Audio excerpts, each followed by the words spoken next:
Bro, I hate everything about this Brian Shapiro guy. this show will make you laugh, make you cry, and it might raise Brian's blood pressure. You know what, dude? You know what, dude? People like you, all you do is make excuses for the orange turd, and I've had it. Buckle up because it's Pushing the Limits with Brian Shapiro. You're different. I like you. Now, here's Brian. All right, what's happening, everybody? A very happy Friday. Thank you so much for being here on Pushing the Limits. Joining us, of course, you could be on the Occupy Democrats Network, the Washington Press Network. You could be on my YouTube page, which is ever so growing so fast, at PTL Radio Show. We're on X, we're on Twitch, we are everywhere. And, of course, the FM AM dial, KSHP, right here in Las Vegas. Thank you so much for joining us. We have a big show lined up for you today. We have a lot to talk about. Yours truly will be at the Donald Trump rally tonight with J.D. Vance. Should be interesting. I can't wait to be taking video. What's the over-under on how long it is before they kick me out of there? I don't know. But that should be interesting as well. We had Donald Trump making a plethora of crazy statements this morning, speaking at his golf course in L.A. We will get to that and so much more, ladies and gentlemen. But I figured, what better person to start off the show today to talk about the right-wing hypocrisy, to talk about the lunacy, to talk about the things that Donald Trump just said just minutes ago, then, of course, Ron Filipowski from Midas Touch, who's joining us right now on the show. Ron, it is always a pleasure to have you on, my friend. I know how busy you guys over there at Midas Touch are. How are you? Good. Yeah, actually, can break some news here on your show. Great. Trump just said that Trump was just asked if he was going to sell his shares of Trump media stock next week because he can sell next Friday. That's the first day he can sell shares. And he claimed that he is not going to sell any shares. Of course, that could be a lie. Do you believe that? I don't believe it. No, I don't believe it. But the stock just jumped like $2.50 a share in 5 minutes after he said that. So clearly there was a lot of people who thought he was going to cash out, and that's why they weren't in on. But it went up, so people are buying shares again, believing that he's telling the truth. It'll go back down. Just give it a few days. It'll go back down, I'm sure. Ron, there's so many different topics I want to touch on with you today, and I appreciate you joining us. I guess let's start with some of the comments he made just a few minutes ago. You alluded to that with the stock shares that he has, but let's start with Laura Loomer. So as you know, better than anybody, Laura Loomer is someone who is openly a racist, who openly, proudly called herself an Islamophobe, the 9/11 conspiracy theories, saying it was an inside job. I go back, Ron, to the Barack Obama days with Reverend Wright. If you remember, Obama disavowed Wright with some of those comments that Wright made, and the right-wingers out there were so up in arms over that. Yet they have no problem with Donald Trump inviting Laura Loomer to 9/11 ceremonies, and I guess he doubled down on it earlier today in that press conference. What do you make of this? Yeah, I know Laura. I've spoken to Laura many times over different things. I will say that, she's like a force of nature, not good most of the time. When I sort of was talking to her was during the primary when I wanted to take out DeSantis, and we had a mutual interest there.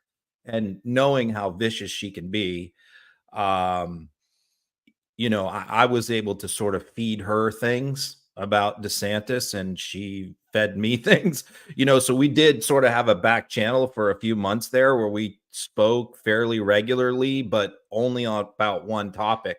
And that was DeSantis. But yeah, she's obviously said and done some incredibly crazy racist things over the years. Trump seemed to claim that he is not aware of any of that stuff. Look, what Trump said is this: she loves me and she's loyal to me. And that's all I need to know. I mean, that's the problem with Trump, is that, if somebody kisses his butt, whether it's Vladimir Putin, Kim Jong-un, or Laura Loomer, right, then they're good people as far as he's concerned, and they're on the team. Right. And there needs to be a little bit different criteria, for that than just someone who kisses your butt and tells you you're the greatest. But for Trump, that's really the only thing that matters. You're right. You kiss his feet and he'll do whatever you want. It really is sad. Let's talk a little bit about Springfield, Ohio. Speaking of sad, now you and I have covered Trump for years. We know he's capable of saying and doing just about anything. But even I was a little bit surprised on that debate stage the other night that he brought up the pet eating nonsense with these Haitian immigrants, which has been debunked and it's not happening. Were you surprised at all that he said this on the debate stage? No, Because it's another level. because there's this like dichotomy going on where, he's got this professional campaign team, Chris LaSavita, Steve Chung, Susie Wiles, Yeah. Corey Lewandowski now, these kind of people that, they know what they're doing. They're professionals. They know how to message. I don't like all of them, but they know what they're doing.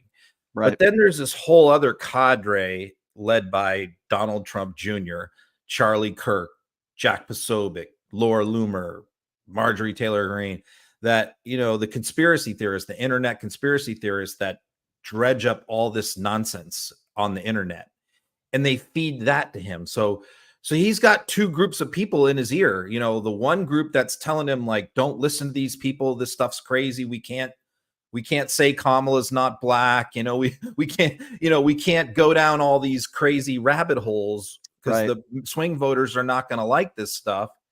But yet on the other side, you have all these crazies who are saying, this is the way to win.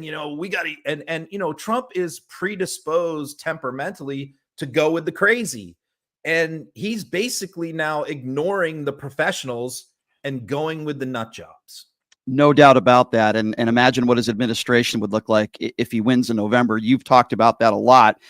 What's amazing to me, and it goes, I guess the word I would use is laziness. You could use a lot of words to describe Donald Trump, but just as far as a policymaker, right? 9 years he's had the opportunity to replace Obamacare. He's been talking about it forever. And then on a debate stage, he has concepts of plans. I mean, can you imagine if Kamala Harris made a statement like that, or Joe Biden, or really any Democrat made a statement like that? How does he get away with it? I mean, he gets away with it in the Republican Party because they fully understand that he doesn't know anything about policy, and they don't care because they know that the people he has around him, Stephen Miller, people like that, who are going to craft the policy, are going to do what they want, and Trump will go along with it. So as far as like Republicans go, they don't really care that he doesn't know anything about policy. They get that. But the question is, why don't swing voters care? Why don't moderate voters care? They should care. I think it's just a case where they don't know. They think that he does have certain policy agendas that he doesn't have. And I always love when people ask him policy questions. I've called for it many times. Ask him about his education policy. Ask him about his policy to have parents elect school principals. I mean, there's so many policy stuff that's been put out by his people that he doesn't know anything about. And whenever you drill down, he makes a fool of himself, like he did on the healthcare question. So I wish media would ask him more policy questions, but they don't. I mean, today's press conference, half the questions were about Laura Loomer. Yeah, I know. I saw a little bit of that. Let's talk about the excuses from the far right when it comes to that debate the other night. We've heard it constantly. 3 against 1, which I think is completely absurd. Anything that doesn't go right for Donald Trump, he claims is rigged. He says it was rigged. He goes into the spin room moments after the debate. I think that speaks volumes. He knows he lost. But what do you make of the excuses and the conspiracy theories around this debate? Yeah, I mean, it was so obvious that he lost. I mean, it was obvious on his face, his body language, everything. He just got his clock cleaned. And I knew that the MAGA cultists, as I predicted ahead, I said, he could go out, walk out on stage and take a dump and they would say he won, Yep. So, but what I was looking at is like the establishment, the Lindsey Grahams, the Tom Tillises, you can go right down the line, the Ronna McDaniels, all those old school, old guard Republicans. Are they going to come out and say he won? Are all the Fox hosts going to do that? The Newsmax hosts? And they pretty much did. And it was like a J6 moment all over again where, they had their chance to come out and condemn something and say, look, man, this was bad. This was a bad performance. We got to move on. But instead, it was like, you won, you're the man, because they know that anyone who criticizes him is out. Look, Brett Baer gave very mild criticism after the debate. And Trump went on Fox and Friends the next morning and trashed Brett Baer. Yeah. Who he was praising Brett Baer a few months ago after he did a town hall with Trump and asked him a bunch of softball questions. So, right. So this is what they all know. They all know if you criticize him even a little bit, you're going to be out of the club, attacked, maybe even lose your job in media. You know, maybe Fox won't bring you back next week. And they all know that. And so there's no honesty anymore. There's no realism. It's just a pure cult across the spectrum of the Republican Party. And then you have people like Tom Tillis and Lindsey Graham who are whining about Laura Loomer being around Trump. And it's like, you have enabled this situation. This is the bed you've made for yourself. Yeah. Couldn't agree with you more. You're on on that the same team with Laura Loomer, whether you like it or not, Lindsey. Correct. And there are plenty she of other called him ones. out for, he told him last night that he needs to come out of the closet and admit that he's gay. It's like, Lindsey, you knew this was going to happen back in 2016 when you said, when we nominate Trump, we're going to get destroyed. This is another example. Yeah. And he knows it. They all know it, but they still kiss the ring. There's no question about that. Moving forward now, the big news, I guess you could call it big news, is that Trump doesn't want to debate at all now, whereas months back, there are clips of him saying anytime, anywhere. I want to get your thoughts on that. I mean, Anthony Scaramucci did my show last week, and he said even if he loses the debate, he's going to want to do another. I don't know if I agree with that. I wanted to get your thoughts on this. I don't think Donald Trump wants a piece of Kamala Harris again.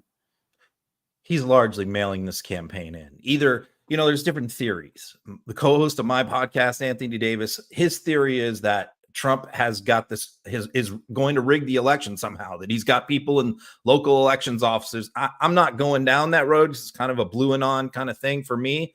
But there are some people who think that he's basically because he's not really campaigning. I mean, when you think about it, he gave a press conference today in Los Angeles at his golf club. He gave a press conference at Bedminster. He gave a press conference at Mar-a-Lago, and he sprinkles in a rally every now and then. Listen, you don't get the key to an election 90 days out is one thing: local coverage, local news. National news is not important. Fox, whatever Fox says is not important. Everybody watching Fox has made up their minds. How you reach those swing moderate voters who don't watch cable news is get local news coverage. And the only way you do that is to go in and get on the ground in local communities and do events in those states. Like Harris did 2 in North Carolina yesterday. She's in Pennsylvania today. Trump thinks, flying in on his private jet, getting out, giving a speech, and leaving is campaigning. And that's not campaigning. That's not how you get local coverage. And so I think he's just being incredibly lazy. I think he doesn't want to go through the effort and the work involved in prepping for another debate and doing another debate and the stress. And he, as much as he acts like he's not stressed out and none of this stuff bothers him, he's very stressed out. And so I just think it's a matter of laziness as well as fear. I think he realizes he can't beat her. He now gets that. And as much as we talk about Trump and run him down, we should take a moment also to always praise the job that she did. Yes. She never met him before. She never was face to face with him before in a room, and she dominated him from start to finish. Agree. I you know what? I think, Ron, and you being a background as being an attorney, you would know this better than anybody. Her experience as a prosecutor, no question, came into hand here. It's almost like she was making the case for the jury, the American people, right? And he was the person that was on the witness stand, and she was quick on her feet. She said all the right things, but she didn't go too far. But she reacted quickly. She had a good grasp and understanding of the issues. And I just thought, you being an attorney yourself for years, I feel like those skills that she has really helped her in this debate. Yeah, I was a criminal defense lawyer for 29 years, prosecutor and defense. Most of my time as a defense lawyer, though. And so I've dealt with hundreds of prosecutors across the spectrum on serious cases. And they're a mixed bag. You size them up when you walk into a room. And as I was watching her do that debate, I had the same thought. I'm like, this is like dealing with one of those ball buster prosecutors that I dealt with, many of them women who are just like, no nonsense, take no prisoners. And, you know, I've said this before in my career, and I'm not trying to be sexist in any way. I mean this as a compliment, is that a lot of women prosecutors, especially, have chips on their shoulder that they have something to prove because they get taken for granted. Like people underestimate them all the time. Right. Female criminal litigators. Right. And so a lot of them come in and they're no bullshit. They're no nonsense. In other words, like a couple of guy lawyers, they might yuck it up, talk about football, shake hands, be pals and that kind of thing. But a lot of prosecutors who are women, they're not like that because they want to prove themselves. And she reminded me of that kind of a prosecutor who was just like, I'm not here to be your friend. I'm not here to play games and bullshit. I'm here to take you out. Yeah. And that's what she did. Agree. You know, Ron, I'm very anti-Trump like you are, but in 2020, even though I have a lot of respect for Joe Biden, I think he's a really good man, and I thought he was a pretty good president. My vote was more of an anti-Donald Trump vote. Until this debate, I've never said anything personally. I've had a ton of respect for Harris. Very intelligent woman, great career, wonderful family. But I always still said my vote for her, even though I do support her, is more of an anti-Trump vote until this debate the other day. I'm an independent. I got to tell you, not only is it an anti-Trump vote, but for me, I have a ton of respect for Harris, and I'm proud of the way she handled herself on that debate stage, and I'm sure you would agree. Yeah. I have not met her. I met her husband, Doug, and I think he's an incredible guy. And again, just very limited interaction with watching her and limited interviews. And I mean, this is the point. The Trump people are all like, well, why didn't you do all this stuff for 4 years? I mean, vice presidents have no power. Name me a vice president who accomplished something in the last 200 years. Think about this. Harry Truman, right, who was FDR's vice president. When FDR died, they had to tell him about the atom bomb. He didn't even know we had it. He didn't know anything about the Manhattan Project, which had been going on for years. Right. So this is, not only did he not do anything, he didn't even know what was going on with World War II. And he was FDR's vice president. Right. Who was Eisenhower's vice president for 8 years? Richard Nixon. Well, we know all about Richard Nixon. Name me one thing he did as vice president during those 8 years. He did nothing. The only job of a vice president is to sit around and wait and see if the president dies, and that's it. You're not entrusted with any policy authority or decisions. So of course, I agree. Well, what did she do the last 4 years? It's ridiculous. So it's like she's been sidelined, and now we're getting to really get introduced to her for the first time as a presidential prospect. And she didn't last long in a huge, overly crowded primary. You can't count that. But the thing that really impressed me was her grasp of foreign policy. Her discussing about NATO, and she, I never really heard her talk much about that stuff before, about her discussions with Zelensky and all that, and Poland. And I thought she had a really good command of the issues on foreign policy. Agree. I mean, the bottom line is she's a very educated, very intelligent and accomplished woman. And more, just as important for me, she's a decent human being, right? She has a nice family. She's a good mother. She's a good wife.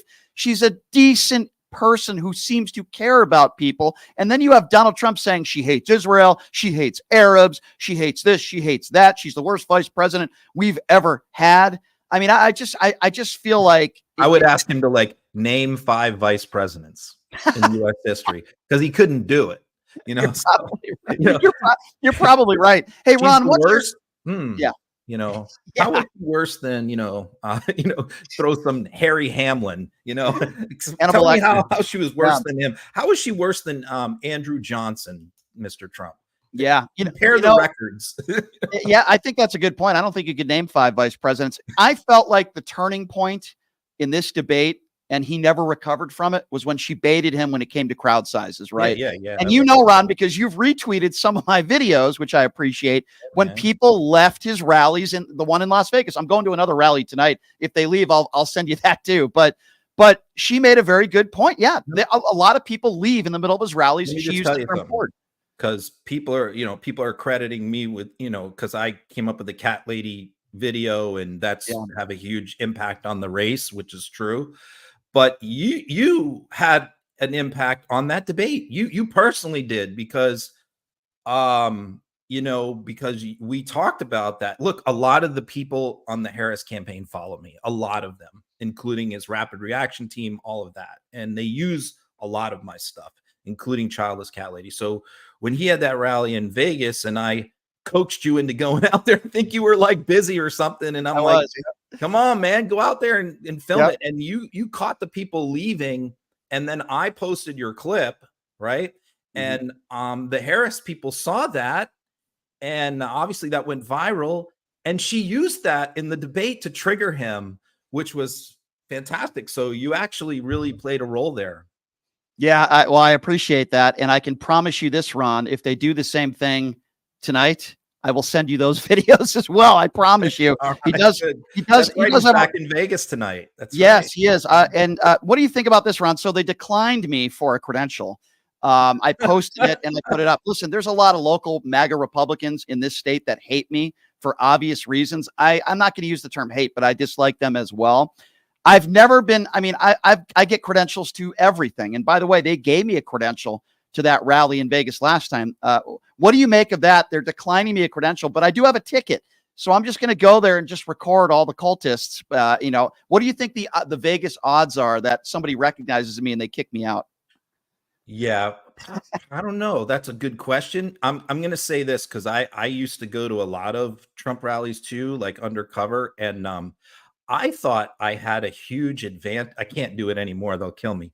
But I had a huge advantage because over journalists, because I did not have the credentials, so I was able to like go up to people and get them to talk to me and be honest with me, and I just sort of, I didn't wear any Trump gear or nothing, but I kind of used to wear like my Marine stuff, and so they would assume that I was just like a Trump person because I was there and I was a veteran and all that. Right. But I think you get a lot more out of them that way. Like the press people, MAGA people, they hate the press. They don't trust anyone with media. So right. if they see you with a credential, they're going to be more standoffish. So I think you're right. I think you're better off. But let me ask you this: like the Trump team is like super confident that they are going to win Nevada, and he's promising all this no tax on tips and all that. What's your sense there on the ground? Talk to a lot of people locally. John Ralston is a friend of mine. He does this show all the time. I respect him. I think it's very, very close. I would not have said that 2 months ago. 2 months ago, Donald Trump was going to defeat Joe Biden in this state. I think it's very, very close. We do have a Republican governor in Joe Lombardo, but I got to tell you something. I really, truly believe that debate means more than some people make it out to be. There are a lot of moderate Republicans in this state, a lot of moderate Republicans that I talk to that are not voting for Trump, including the former chair, who's a friend of mine of the Republicans here in the state, Amy Tarkanian, who said, she used to be a huge Trump supporter. She said, I'm not voting. Yes. Yeah, she's a very nice person, very, very nice lady and very smart. She's not voting for Trump, but she has not come around yet and said that she's going to be voting for Harris. I got to tell you something.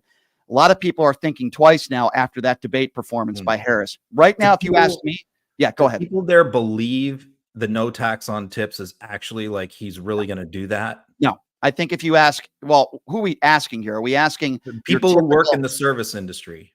I think most people that I talk to say it would never work and it would never happen. Why? According to the way Trump wants to do it. Why?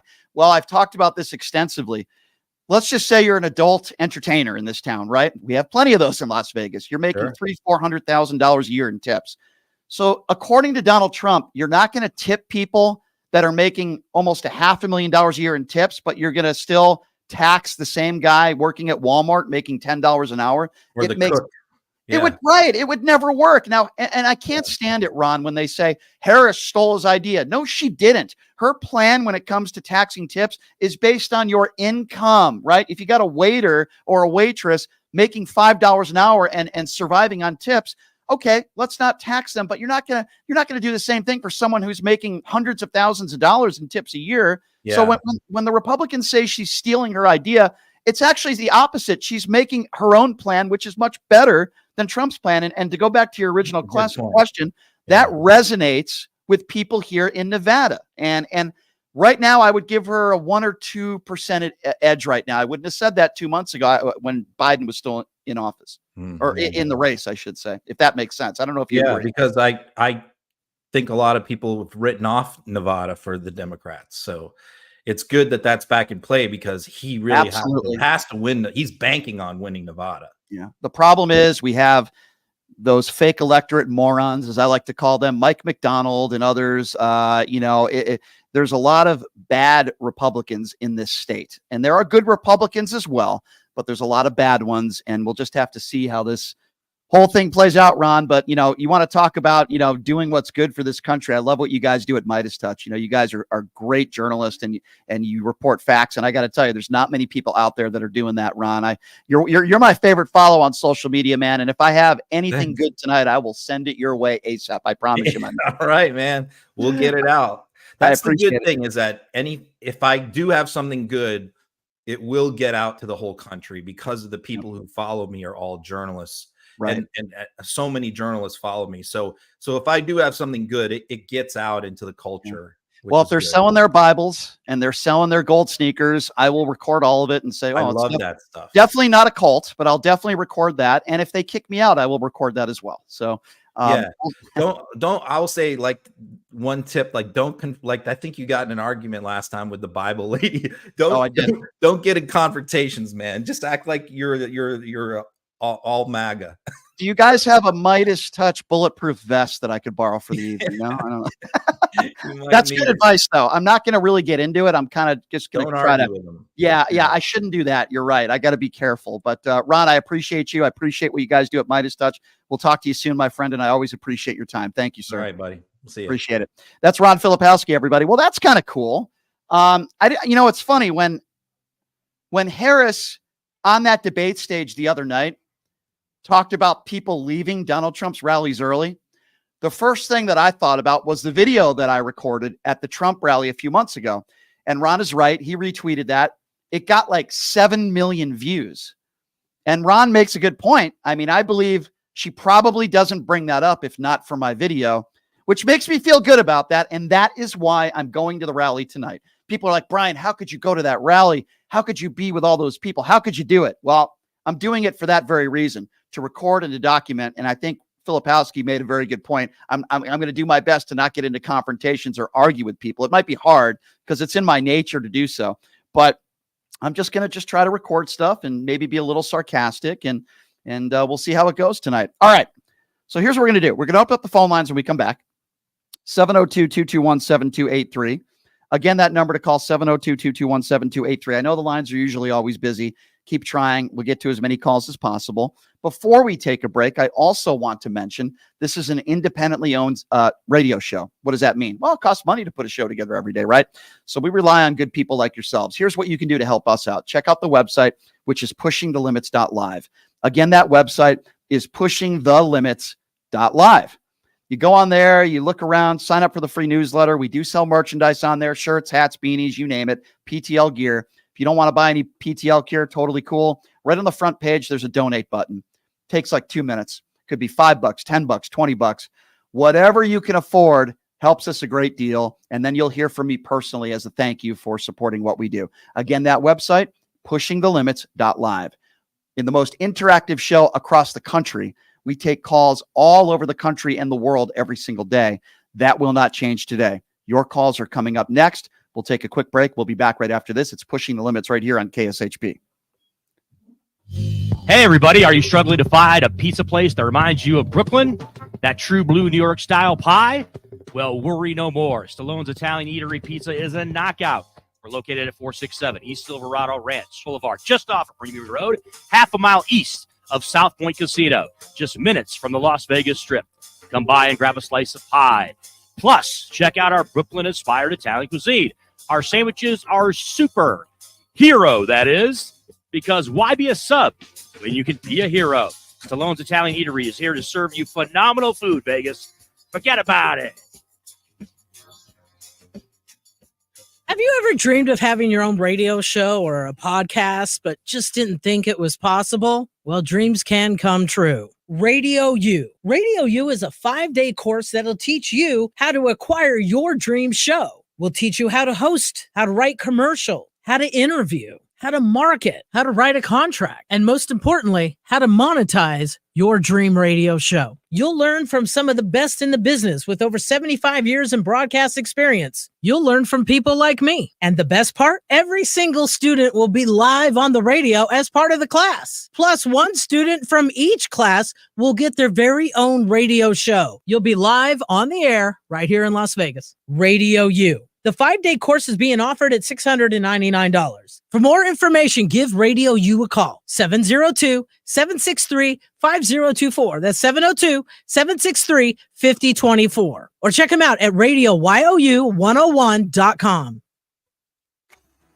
Who would have thought there'd be so many kids playing ice hockey in the desert? Jake Helps Hockey Foundation and the Las Vegas Ice Warriors, founded by Gina Yusufzai 8 years ago, made it possible for families who can't afford the equipment and fees. Donate today at www.hockeyforkids.org and help us continue making a difference.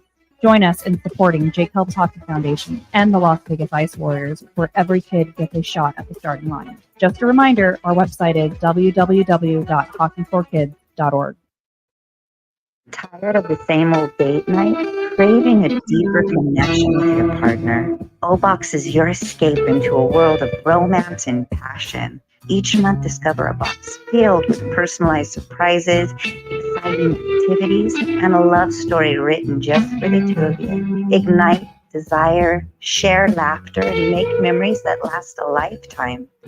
Your O-Box journey accumulates into a beautiful love novel. Ready to write the first thrilling chapter? Let the O-Box adventure begin. Visit our website, obox.com. That's OBOXXX.com and get started. Hello, I'm Ron Quince, and I'm running for Congress as a nonpartisan candidate in District 1. I'm dedicated to serving our entire community. In this challenging time, it's more important than ever to have leaders who focus on unity and progress. I believe in putting people over politics and finding practical solutions that benefit us all.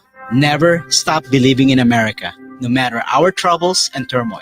We can and we will do better. We must be brave. Stop voting for those politicians who care about their career and gaining power but don't improve our lives. I believe in America and I believe in you. You need a candidate who believes in policy over party because you deserve better. In Nevada, every voice matters. I humbly ask for your vote this coming election, November 5th. To learn how we can create a better America, please visit quincefornevada.com. Paid for by Ron Quince for Congress.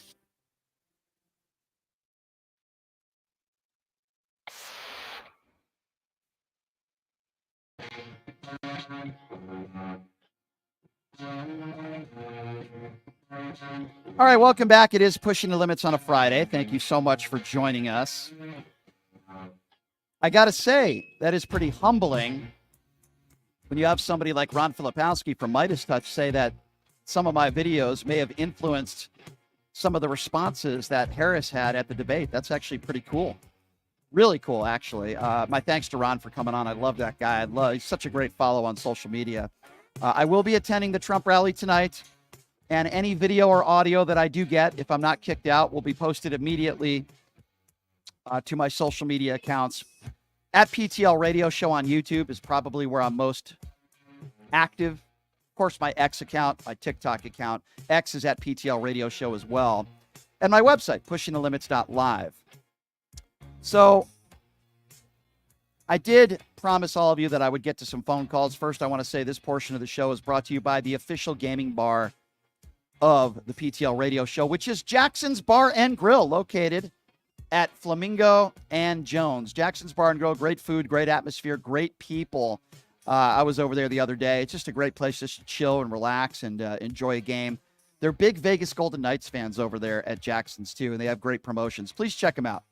Jackson's Bar and Grill, located at Flamingo and Jones, and tell them I sent you. So we've been talking about a couple different topics. We touched on them with Ron Filipowski from Midas Touch. The fact that Laura Loomer was even hanging out with Donald Trump, and he invited her at these 9/11 ceremonies is so despicable and disgusting. We remember the whole Jeremiah Wright, Barack Obama stuff when the right, they were obsessed with this Jeremiah Wright stuff. What did Obama do? He disavowed. He was upset with the comments that Jeremiah has made. How do we know? Because he said publicly. But not only does Donald Trump double down, he says nothing but nice things about Laura Loomer. We're talking about that. And, of course, we're talking about this pet stealing and eating issue with these Haitian migrants. I want to remind all of you, there was a bomb threat at a school in Springfield, Ohio, directly correlated to these conspiracy theories and lies that Haitian immigrants are stealing your pets and eating them. The Springfield city manager said it's not true. The mayor said it's not true. The Republican governor of that state said it's not true. The police chief said it's not true. But yet they still double down and they still talk about it. It is despicable. It is disgusting. And Donald Trump even doubled down on it today. 702-221-7283 is the number to call. Let's go to Craig. Craig is first up on PTL. Hey, Craig, what's going on, man? Hey, how you doing? First of all, I want to remind you the Rebels play Kansas tomorrow. That'll be a big game. They do. Yeah, that is. Second of all, Yep. I don't see Mr. Basham on your show much anymore. Is he all right? Yeah, he's doing okay. Yeah, yep. We're pretty busy here at PTL. What's on your mind today with some of those topics that I brought up? Well, what really getting me is this woman, what's her name, Lori? Laura Loomer, yep. Yes. She's probably the most racist person that he's had in his group, and that's really saying something. Yeah, you're right. That's Particularly when he gets. Yeah, you're right. There's quite a few in his group, but she's one of them. Yep. Yeah, I mean, I think that should be highlighted. I don't think the country is that far racist, and I think that's a really selling point in her getting elected because he's going to take this country so far back. Yeah, it's mind-boggling. So yeah, my comments on that. Laura Loomer is a despicable human being. She's no different than a Charlie Kirk or a Candace Owens. These kinds of people say things that are racist. They spread bigotry and hatred for only one reason, so they can make money. That's the only reason why they do it. They're opportunists, and Laura Loomer is no different than that. Now, she doesn't have any talent. All she does is say crazy conspiracy theories and bigoted statements and chase down politicians and harass them. She's a talentless woman. And, these are the kinds of people that Donald Trump surrounds himself with so long as they're loyal to him. And that's why he's so dangerous to the country. He does the same stuff with Putin. He wouldn't even answer a question on the debate stage, which is, do you want Ukraine to win the war? If you kiss his butt and you kiss the ring of Donald Trump, he will do anything for you. This is who Donald Trump is. He can be bought. And Laura Loomer is just another example of so many of the right-wing bigots that Donald Trump associates himself with, Craig. I think what we need to do is highlight this constantly because people forget this, and we're not ready to go back to Nazism. No, we're not, Craig, and I appreciate you, my man. I always love it when my locals call in, Craig, and thank you for the call. You have a great weekend. 702-221-7283 is the number to call. I'm waiting for my MAGA callers to call in. Maybe we have one on the line right now. Eddie, is it fair to say that you're a Trump supporter? Report. Eddie? Forecasting that Republicans will win. Eddie, there's something in radio called a 6 or 7 second delay. I don't know if MAGA supporters know that or not. Eddie, I'm talking to you. Can you hear me? Earth to Eddie. Okay. Eddie, are you there? Eddie? Eddie? I was listening to Handy, a real radio show. Okay. Good. Go ahead, Eddie. What's on your mind? I hope you get your ass kicked tonight. Okay, so Eddie, let's have a conversation. No swearing. Fuck off. Okay, so another very intelligent Trump supporter who's not capable of having a conversation. Eddie, I gave you an opportunity. Have a nice day, Eddie. Another MAGA deplorable that's not capable of having a conversation. Great call, Eddie. Thank you so much for the call. It doesn't surprise me that you're supporting Donald Trump. 702-221-7283 is the number to call. Again, that number, if you want to be a part of the conversation, is 702-221-7283. See, I give people the opportunity. They're just not smart enough to have a conversation with me if they're a MAGA supporter. 702-221-7283. Let's go to Joseph. Joseph is next up on PTL. What's up, Joseph? Hey, Brian, how you doing? Doing all right, my friend. What's on your mind today? Good. Listen, Brian, let me say this.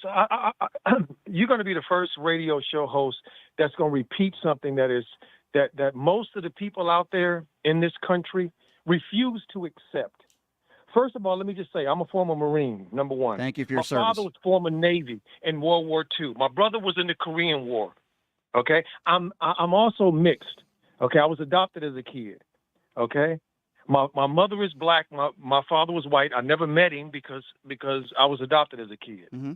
Okay, so what I want to say to you is this, and say to the audience is this: there has been such a lie in this country about what is really, really going on. Okay, and what Donald Trump represents, and the people that follow him represent. The lie is this: that number one, there was a civil war between the North and the South, which is not true. It was a war between family. All those people that came over here from Europe, okay, were family, mm-hmm. and it was a family fight. And when the North and the South were in a family fight together, the North had on their side the potential for 250,000 extra troops. Who were those troops? Black men. Mm-hmm. And Frederick Douglass said to Lincoln, "Listen, Lincoln, the South are gonna beat y'all if you don't add these Americans. Right. If you don't add us, you're gonna lose." Right. Lincoln didn't want to do it because Lincoln was like, "Should I do this to my family?" So then when the South was kicking their behind, they had no choice but to add them. They added them, and what happened? The North whooped that ass. But what did they do after they whooped that behind? Did they punish them for going against America? No, they didn't, because they're family. Did they punish them for crimes against this nation? No, they didn't. Mm-hmm. They didn't take their land. They didn't take their influence. And today, 2024, we are still dealing with the repercussions of one side of the family never disciplining the other side. Well, of the family. I think that's never holding them I think you're right, responsible. Joseph, and thank you, by the way, for your service to this country. You're a hero. This is why Kamala Harris says time and time again, we're not going back. We need to turn the page. We're moving forward. And I don't know about how you feel about this, but in my personal opinion, you have a woman who is Indian and black, who makes something of herself, who's been through it, who went through hurdles that probably somebody that looks like me wouldn't have to go through. And she becomes the vice president and hopefully the next president and the first female president of the United States. It'll be a wonderful day for the country.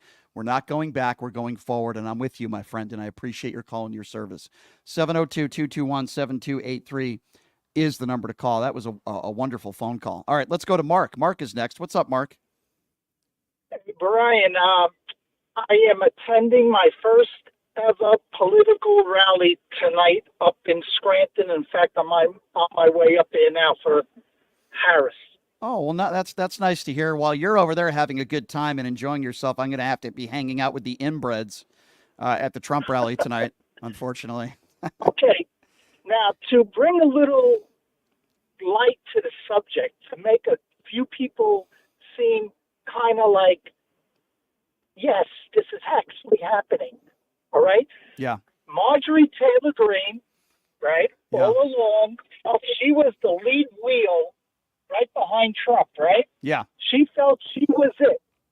But now there's an infight between Loomer and Marjorie Taylor Greene because Greene is getting so envious of Loomer because Trump is parading Loomer around and Greene's in the backdrop. Mark, let me add something to that. Then great.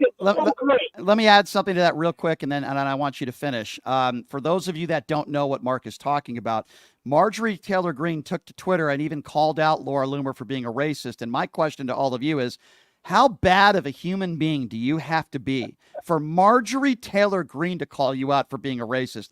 And then Laura Loomer goes to Twitter and then says that there's audio she has of Marjorie Taylor Greene using the N-word, which, by the way, wouldn't surprise me at all. These are two of the most despicable people in the Trump orbit. And I mean, really, Mark, how bad do you have to be as a human being for Marjorie Taylor Greene to call you a racist? Well, this is one of the best things that Trump is doing for the Democratic candidate is parading around a not only a complete idiot, but a off the wall. I mean, worse than And Marjorie Taylor Greene, whoever thought of that? I'll tell you why. The only person, thank you for the call, Mark. You're right. The only person that thought about this is Donald Trump. Why? Because Donald Trump knows that Laura Loomer is going to be loyal to him. It doesn't matter what she said. It doesn't matter she's an open, proud racist. It doesn't matter that she said 9/11 was an inside job. The last place where a conspiracy theorist on 9/11 should be anywhere near that site of the anniversary, standing next to a former president. That's exactly who Donald Trump invited there. It's unbelievable. Mark, thank you for the call. Have fun in Scranton. I'll tell you, I'd rather be there than at the Trump rally tonight. 702-221-7283. If you're a MAGA caller, I want to hear from you. Maybe you're going to the rally in Vegas tonight. Let's go to Orlando. Orlando is next on PTL. What's up, Orlando? Brian, how you doing, bro? Good. What's on your mind today? Hey, man, I'm glad I came into your channel, man. I learned about you from Mighty Touch, so cool. I wanted to come over and give you a shout out. And you're doing a great job, man. I listen to you all the time. So if you don't mind me asking, can I just ask you something? And then at Midas Touch, are they talking about me during their shows, or is it my videos? I'm just curious. Oh yeah. What I heard Ben bring you up. I think it was on one of Ben. Ben had brought you up, and it was like, I think that's what it was. He had brought you up, and I said, let me go take it, pushing the limit. Well, I appreciate them doing that, and thank you, Orlando, for following the show and checking me out. What's on your mind today? Hey, man, I just want to ask you a question because you got a lot of knowledge about this. So I look at this whole election, and I say, okay, with MAGA, in your opinion, okay, I'm just thinking deeper than because I know we're going to get Kamala elected, but when Trump loses this election, is it something more deeper and sinister that we have to worry about? Like MAGA is an uprising, so this is something that. Is it something that we should be looking deeper into past the election? Good question. Yeah. Good question. I understand it. It's a really good question. I don't think anyone's ever asked me this before. So here's my opinion. I could be wrong on this, but this is how I feel, Orlando, because people ask me this, in a similar way.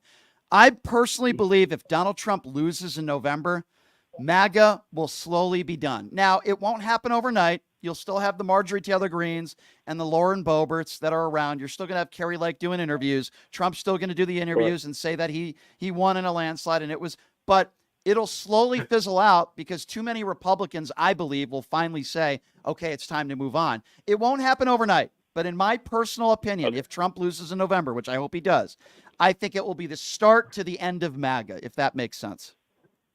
Man, I appreciate that, man. I just wanted to get your take on that because that was something I was talking to my wife about, and I definitely wanted to get your. So I appreciate it. So I'm gonna continue watching the show, man. I love what you're doing, Orlando. That means a lot. Where are you calling from, by the way? Before I let you go, I'm calling from Atlanta, Georgia. Atlanta, Georgia, great city. I love it, and I appreciate you calling in. You call in anytime, Orlando. Thank you so much. Thank you. Appreciate you. It's a good question he asked. I'm going to take one more call, and then I'm going to go to break, and then we'll take more phone calls on the other side. I want to go to PJ. PJ is next up on Pushing Limits. Hi, PJ. Where are you calling from? Hi, I'm from Michigan. Okay. And I'm actually from Kalamazoo. And we actually have our signs that say Kalamazoo. Gotcha. Yeah. I wanted to talk about the Haitians in Ohio. Sure. And I'm feeling sad and mad at the same time. Yep. Because I'm just really worried because Loomer brought up, the Indian people and their curry, something like curry. Yeah. And I'm actually Indian myself. Can I just bring that up real quickly, and then I want you to continue. For my listeners, what PJ's talking about, which is just a despicable comment of so many comments that Laura Loomer has made. She goes to Twitter and she says if Kamala Harris wins, the White House is going to smell like curry. And this is what an offensive thing to say. And this is the person that Donald Trump wants to be by his side. Where's Melania, by the way? Laura Loomer has spent more time around Donald Trump than Melania Trump has. I do find that to be interesting. But it is such a despicable comment, right? And I would imagine it offends me. I can't imagine how you feel about that. Oh, I feel very offended, especially this happening. It happened in 2020 also. Right. Right. And, him against Muslims. My dad is actually Sikh, and he wears a turban, but he's not Muslim. Right. So people would just already go towards that Mm-hmm. and harass him. Mm. And I was actually harassed myself in the shopping store. I'm so sorry. So you're in a store, and what happened? I just needed to get something off the shelf, Mm-hmm. and a mom and her younger daughter was in the way. Well, younger daughter, she started to push the cart over so I could get something. Right. And the mom says, well, we don't move carts for them. Oh my goodness. Well, I'm so sorry. I can tell you if I heard something like that, she would have had a problem with me. But I can tell you this. First of all, I feel so horrible for her daughter. And number two, I could almost assure you and guarantee you that woman will be voting for Donald Trump. That's his base. Oh, yeah. Yeah. I'm so sorry. 100%. That there's no place for that in this country or in anywhere, quite frankly. Sadly, more and more people like that are not afraid to speak their bigotry because of Donald Trump. If there's one thing that Donald Trump has done for these people, it's allowed them to be more comfortable in their racism and bigotry. See, these people were always bad people, but Donald Trump has now given them, if this is even a word, the comfortability, I guess, for lack of a better term, to talk to people like you like that. And it's disgusting. It's hurtful. And it's not coming from the left, I'll tell you that. Right. And I got to tell you, there are a lot of people like you, maybe even people, I don't know what your political affiliation is, but maybe even people that look like you that are Republicans. They might not say it publicly, but in November, they are going to go into that voter booth and they are not voting for Donald Trump. I truly believe that. I really do. Yes. Yes. Yeah. Well, yeah. I'm sorry that happened to you. I'm just hoping even after her posting that, it doesn't get bad again here. Well, these And people especially incite with my violence. family and I. I hope it doesn't either for Yeah. you. You sound like a very nice lady, but I got to tell you, I'm worried for a lot of different reasons, not just for people like you, but you look at what happened in Springfield, Ohio, where they had a bomb threat. I had a lady calling to this show yesterday who's from Springfield, Ohio, and she said she was there the other day and she saw a lady outside the supermarket yelling tropes about people of the Haitian descent. And Trump was asked about this bomb threat earlier today, and he didn't denounce it. He didn't just like he wouldn't denounce January 6th. He starts talking again. He just can't. Yeah, it's terrible. So we have to continue to call out these people. And when I say these people, I mean MAGA cultists, some of them that happen to be racist people. We need to call out their behavior. We need to call it out. If you see someone being racist or treating somebody like the way they treated you, record it, post it on social media, find out who this person is and where they work. I mean, I'm sorry, but that's what we have to do. If these people want to be bigots and racist, you better keep it in your own home, and you better not show it publicly and mistreat people like you. I'm so glad you called in. I'm sorry that happened to you, and I'm going to continue. Thank you. I love your show. Thank you. That means a lot to me, and I'm going to continue to call out those kinds of people that wish to do harm to people like you, and I will not tolerate it. Thank you so much, dear. It's so good to hear from you. All right, so here's what we're going to do. We have more people waiting on hold. We have one phone line open right now. The number is 702-221-7283. We're talking about Springfield, Ohio. We're talking about the debate. We're talking about Laura Loomer. And, of course, an upcoming Donald Trump rally that at least I'm supposed to be attending tonight. So we're going to be talking about all those things coming up. It's the most interactive show, not just in Las Vegas, but across the country. And we will continue to take more phone calls on the other side. Ileana Dropkin's going to be joining us in studio for hour number 2 to get the female perspective as well. Take a quick break, and we'll be back right after this. You're listening to Pushing the Limits right here on KSHP. Hey, everybody. Are you struggling to find a pizza place that reminds you of Brooklyn? That true blue New York style pie? Well, worry no more. Stallone's Italian Eatery Pizza is a knockout. We're located at 467 East Silverado Ranch Boulevard, just off of Premium Road, half a mile east of South Point Casino, just minutes from the Las Vegas Strip. Come by and grab a slice of pie. Plus, check out our Brooklyn-inspired Italian cuisine. Our sandwiches are super. Hero, that is. Because why be a sub when you can be a hero? Stallone's Italian Eatery is here to serve you phenomenal food, Vegas. Forget about it.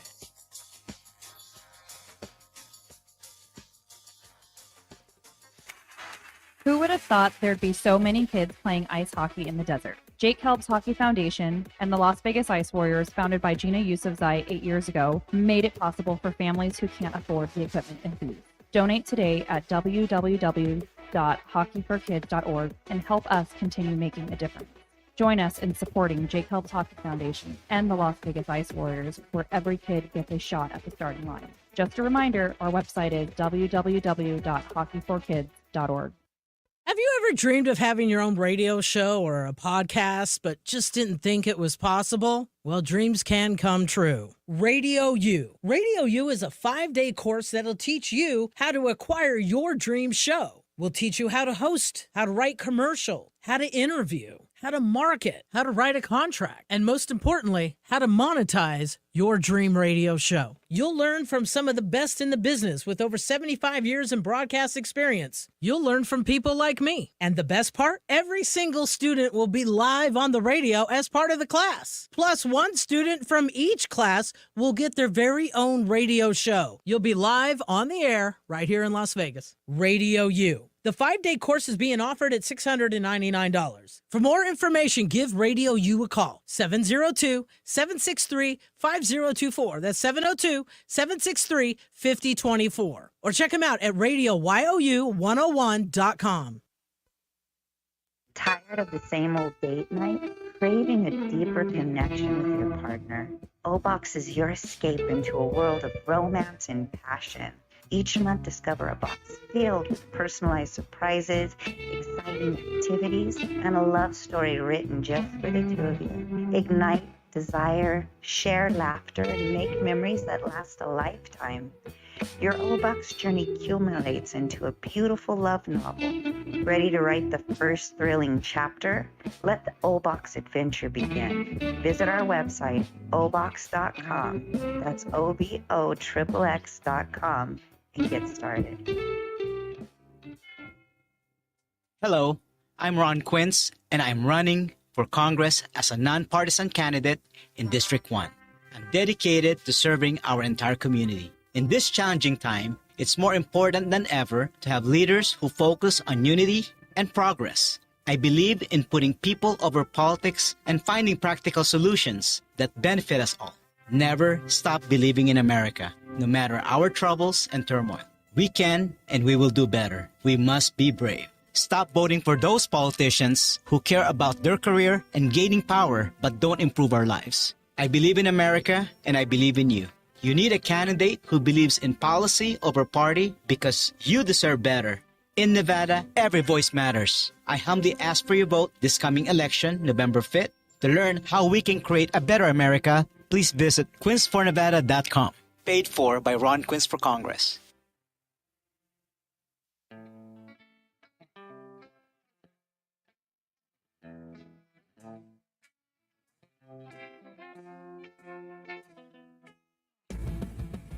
All right, welcome back. It is Pushing the Limits on a very busy Friday. Thank you so much for joining us.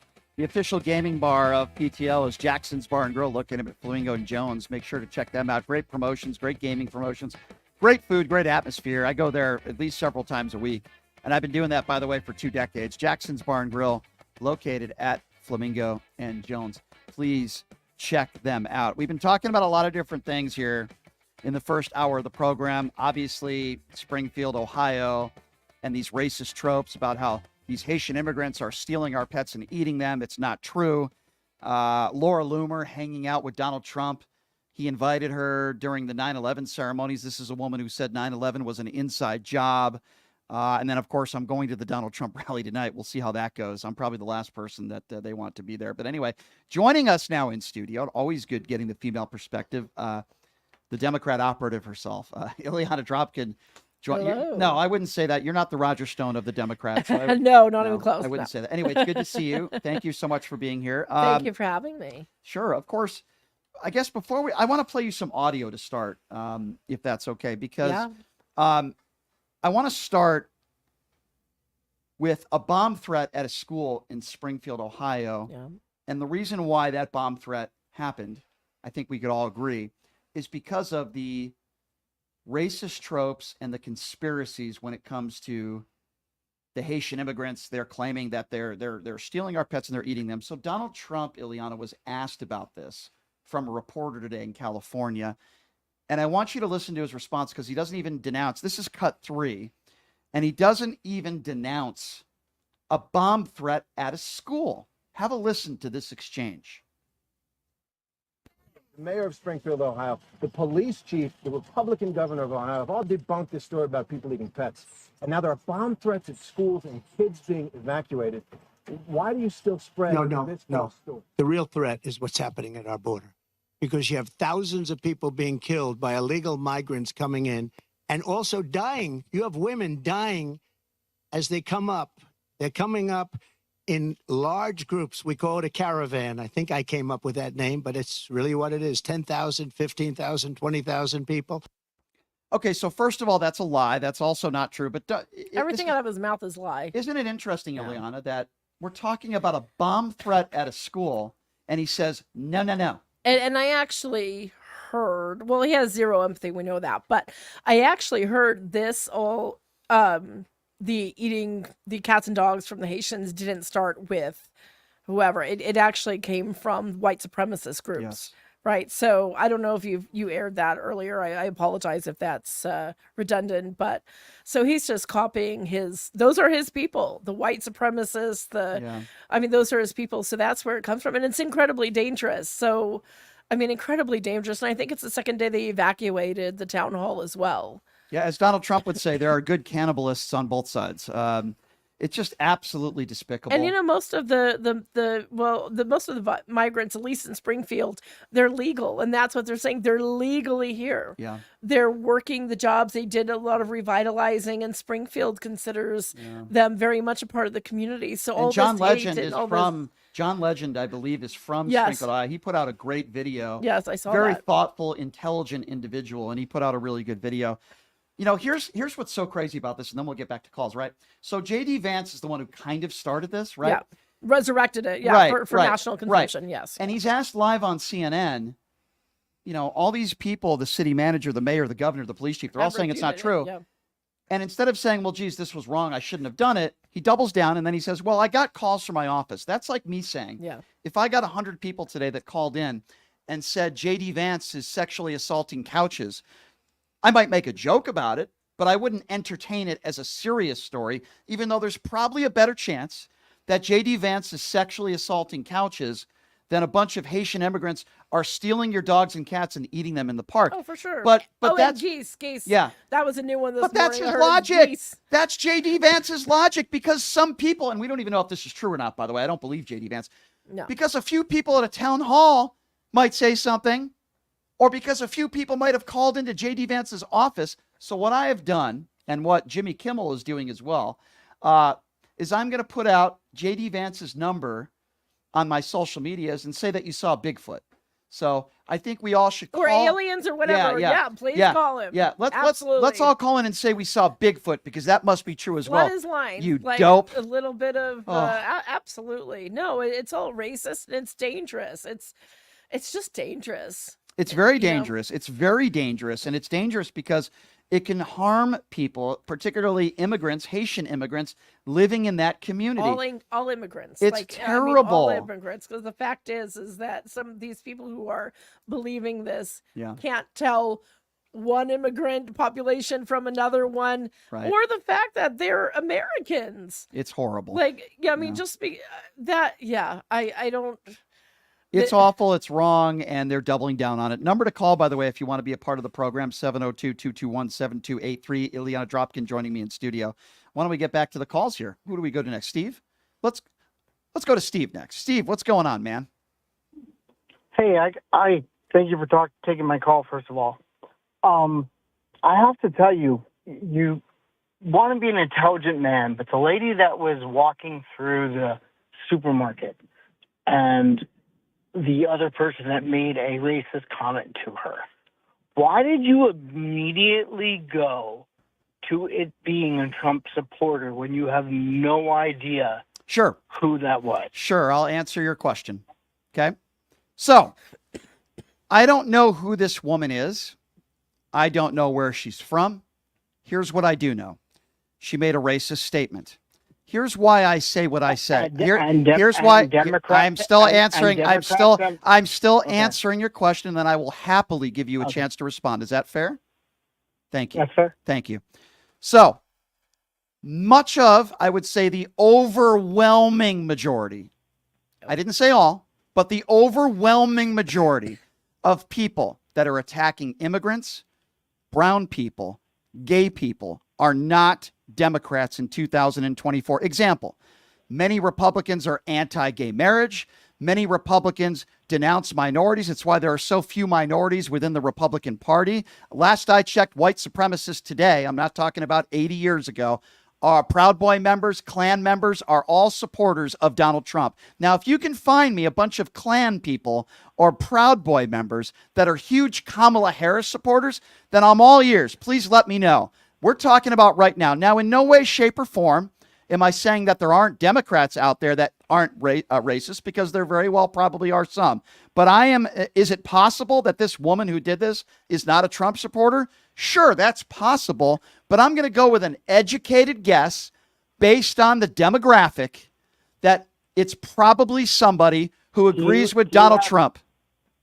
Do you have any numbers of any polls beside your opinion that actually supports what you just said? Sure. So here's the way I will answer that.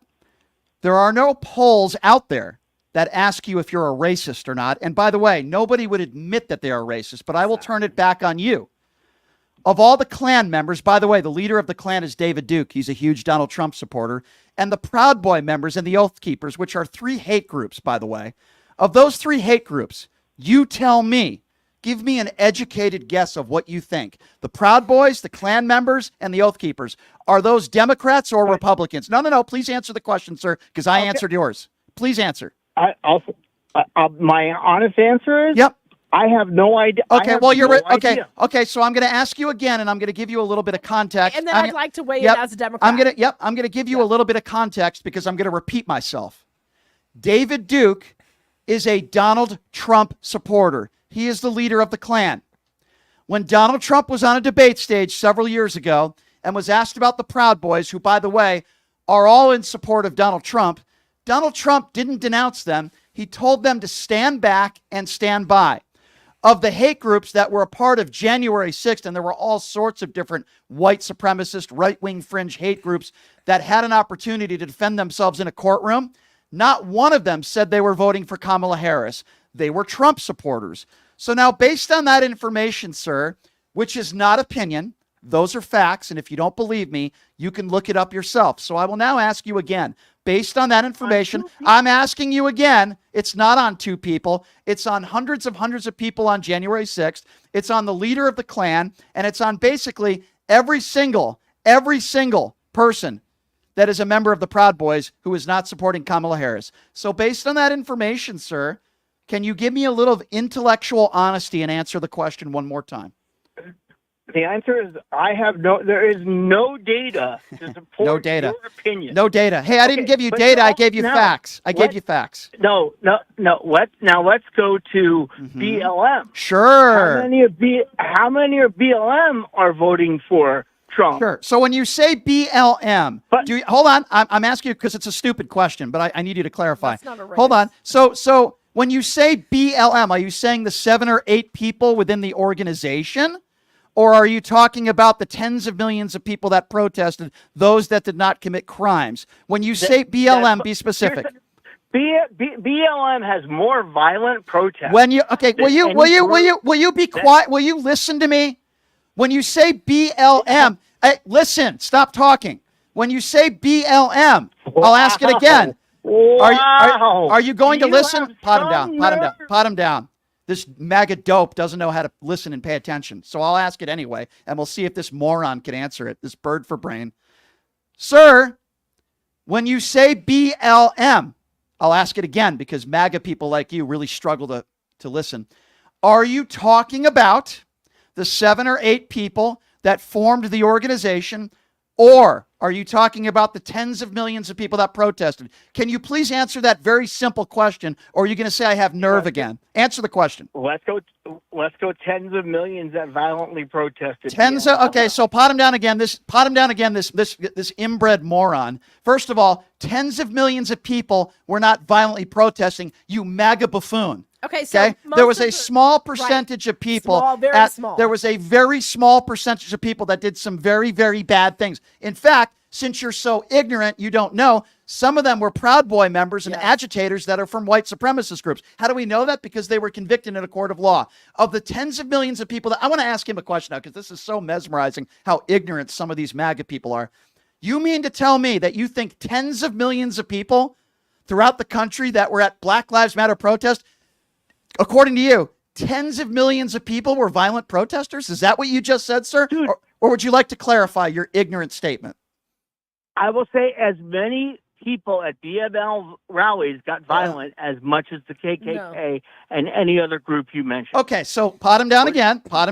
Not First true. of all, I wasn't comparing January 6th to BLM. You were, number one. Number two, tens of millions of people protest throughout the country. You just said tens of millions of people were violent protesters. You obviously have no idea what you're talking about. So I will try one more time, and then I will let Ileana take over because, sir, I'm not getting anywhere with you because you have no idea what you're talking about. So let me start with the most basic thing. David Duke endorsed Donald Trump. David Duke is the leader of the Ku Klux Klan. Is David Duke a Democrat or a Republican? Can you please, let's start with something where we might agree with. Is David Duke a Republican or a Democrat? Please answer the question, sir. I don't know, Mr. I don't know. All you say is, I don't know, because you're an inbred MAGA buffoon is what you are, with an IQ of about 20. So here's what I suggest. Go buy your Trump Bible. Go buy your Confederate flag. Okay? Go get educated. Go burn your books. Okay? Go attack the gay community and the trans community. I can't have a conversation with somebody that is a moron like you. You are a moron, and you are Donald Trump's base. Have a nice day, you stupid inbred. Have a nice day. Go ahead. Okay, so first of all, as a Democrat and lifelong and involved, I will say I have no idea what the hell he's talking about. Like, first of all, Black Lives Matter was a movement, not a particular race or whatever he's saying, but a lot of those came from QAnon, so that's where he's getting his news. It's really clear, but it doesn't matter what facts you give these people. Clearly, he's never gonna, I mean, my goodness, the ignorance. There is nothing you can do with stupid. Ileana, he said Nothing. tens of millions I of know, people were violent because that's rioters. That's the QAnon thing. I mean, I just told him that he probably doesn't even know who David Duke is. I just told him that David Duke is a Trump supporter, which he is. He said that publicly. He's the leader of the Klan. Listen, and I asked him a very basic question, which is the guy a Republican or a Democrat? And he says, I don't know. I don't know. Racism exists everywhere. However, you're not going to find a lot of anti-Semitic, homophobic, racist in the Democratic Party, at least not outwardly. They might keep that stuff in. The it's not even the Republicans, the MAGA folks. They have no problems yelling that stuff out, saying these outlandish things. It's okay to have a different opinion. Right. I get very angry and frustrated when people lie or they're ill-informed. Example, tens of millions of people were not violently protesting at Black. In fact, it was the opposite. The overwhelming majority of those people were not violent. There were some people that did some bad things. Some of them were agitators that weren't part. Notice how he doesn't want to answer to whether it's the Black Lives Matter movement or whether it's the organization. And then when confronted with actual real facts, how do we know that most of the people on January 6th were from right-wing fringe groups and they were all Trump supporters at that time? Because we learned it in a courtroom. And they announced it. Like, they were proud of it. Right. Those groups came out and were proud of it. You're right, Ileana. And here's another thing. Nobody went out and polled every single person at a Black Lives Matter protest, okay? There were a lot of people at Black Lives Matter protests that were not just Democrats. They were also Republicans and independents that agree that we want equality. But this inbred doesn't understand that. We know that those on January 6th were not Democrats. They were right-wingers, particularly from right-wing fringe groups. And quite frankly, the guy that just called in sounded like an insurrectionist. He'll probably call those people heroes, patriots, and hostages. But I appreciate you trying to call in, sir, and trying to make your case. You just didn't do it very well. They took, they took Black Lives Matter, and they're not even accepting or understanding what the movement was. Well, here's the root of it is that we do have an issue still in this country. And here's another big defining difference for Mr. Inbred, who just called in. You see, at Black Lives Matter protests, the overwhelming majority of the people that were there for equality. They want people that, the overwhelming majority of the people that were at January 6th, I'm not even talking about those who committed violent acts. Most of those people that were there on January 6th were there based on a lie that Donald Trump won the 2020 election, and they wanted to try to overturn the outcome of a free and fair election. So if Mr. Inbred doesn't seem to understand that, there's nothing I can do. Let's take some more calls. 702-221-7283. And sorry, really quickly, we have a right in this country to protest. We have a right to peaceful protest. That's what makes us so different here. So they should be applauding these MAGA folks who are so, like wrapped in the flag. They should be applauding that. So would it be wrong, Ileana, you're a very nice person. Would it be much nicer than myself? Would it be wrong if I posted that phone call to social media and called it MAGA Inbred? Would that be wrong? Because I don't like calling people names, but in this case, I'll be honest. Sometimes I don't even know what to. Sometimes I do. that. 702. Okay, I have your approval. 702-221-7283. Let's go to Clayton. Clayton is next on PTL. What's up, Clayton? Yeah. Thanks for taking my call. Sure. What I have to say about all this stuff is that we should be concentrating on this earth and taking care of what God left us to take care of. The farms should be planting seeds, grow vegetables and things to feed the people. Right. They should be fixing these old raggedy houses up that they got abandoned, that would taxpayers pay for every year for them to just sit there. They could take the money they're talking about building new homes with and remodel some of them homes just sitting empty. Yeah. You know what I'm saying? I do. I think. And as far as those demons out there, we need, as Christians, need to have some holy water in our pockets. And every time we run across one of them racist demons, throw some of that water on, see if we can get them demons out. Well, if that works, I'd carry water with me everywhere I go. But then they're the type of people. They're the type of people that would turn around and probably urinate on you. That's the way some of these people are. I said holy water. Yeah. Okay, I gotcha. I gotcha.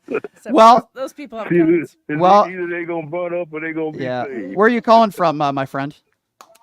Gary, Indiana. Indiana. My favorite basketball player is from French Lick. I think you know who that would be, Mr. Larry Bird. Yeah. You don't sound. Jordan was my favorite thing. Well, listen, Jordan is the best player of all time. I would never say otherwise. I know. But really, that was the year where all the basketball players were great, and we'll never see that again. No, well, LeBron is not one of them. I wouldn't even put him in the top 5 at this point, but I appreciate your call, my friend. And listen, I grew up a big Celtics fan, but you know who I idolized? Kobe Bryant growing up. I loved Kobe Bryant, and just because you're a fan of another team doesn't mean you can't appreciate. And of course, Jordan is the best player of all time. But Donald Trump would say he's the best basketball player of all time. He's also the best golfer of all time. He wins all these club championships. And listen, he's a man of steel. He's Superman. If you look at Donald Trump, I mean, his incredible physique. His immaculate condition. Immaculate condition is one way of putting it. His 8 layers of orange makeup. Donald Trump, a very sexy human being, and I'm sure Melania Trump married him for his lavishly good looks and his 4 hair transplants. 702-221-7283 is the number to call. Let's go to Jeff. Jeff is next up on PTL. Hey, Jeff, where are you calling from? I'm calling from Portland, but I am a resident of New Hampshire. Gotcha, my friend. Well, thank you for calling in. What's on your mind today? So let me say, Brian Shapiro, with your Pushing the Limits video of Trump's crowd leaving his rally, you may very well have saved democracy with what the campaign has done with it. When we, the people, vote Kamala Harris to be the 47th president of the United States, your contribution to the effort and your undeniable patriotism will forever be etched in history. Believe that. And you're only going to be the second person that I can say will have had a direct contribution to saving our democracy. So thank you. Well, that's very kind of you to say. I appreciate that. Thank you. Now, as far as your demeanor tonight, just observe, listen, and gather content. Yeah. I would probably wear a disguise. Yeah. Because your scally cap will ID you immediately for those idiots who aren't capable of using their words. Yeah. And there's no possibility to win the hearts and minds tonight. So thanks again for what you're doing. Thank you, please Jeff. Be safe tonight. Very nice of you to say, and your kind words. Thank you. I do have a shirt that says "Make America Nasty Again." I think I wore that to the AVN Awards, but I don't know what I did with that shirt. I do have a few MAGA hats kind of clowning him, but I don't think really I have any MAGA gear. So I don't know. Let's not wear anti-MAGA gear too. Well, no, "Make America Nasty Again." They're so dumb they'll probably think that's a Trump shirt. You know, it's made to mock him. But anyway, you're right. 702-221-7283. Let's go to Margaret. Hey, Margaret, what's going on? How are you? Hey, I'm great. How are you? Good. I have just come across your podcast and I'm loving it. And I Thank you. just need you to understand that I am really appreciative of everything that you have said so far, and I'm getting such a chuckle out of it. A friend of mine and I are up at my lake house, and we've got caught up in the rain, and we needed this distraction, I'll tell you.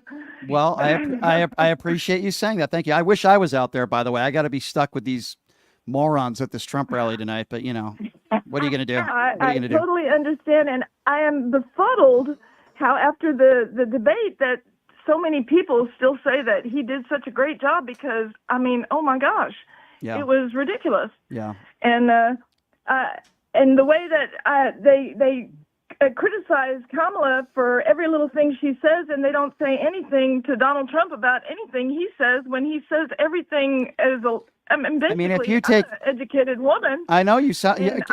Go. I was just gonna interject real quick and just say, can you imagine if Kamala Harris went to the 9/11 memorial with a conspiracy theorist that said that 9/11 was an inside job? Can you imagine if Kamala Harris signed an American flag with a black Sharpie? Could you imagine? Right. Can you imagine any of the things on a daily basis that Trump says and does?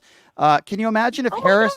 I mean, they'd be going crazy on the far right. They'd be going nuts. Well, most of the things that he has done, my husband retired from the military and still works for the military. Half of the things that he has done, my husband would be in prison if he had done even a quarter of the things that this guy has done. Well, and it just amazes me that they say that, you know, no one's above the law, but apparently he is.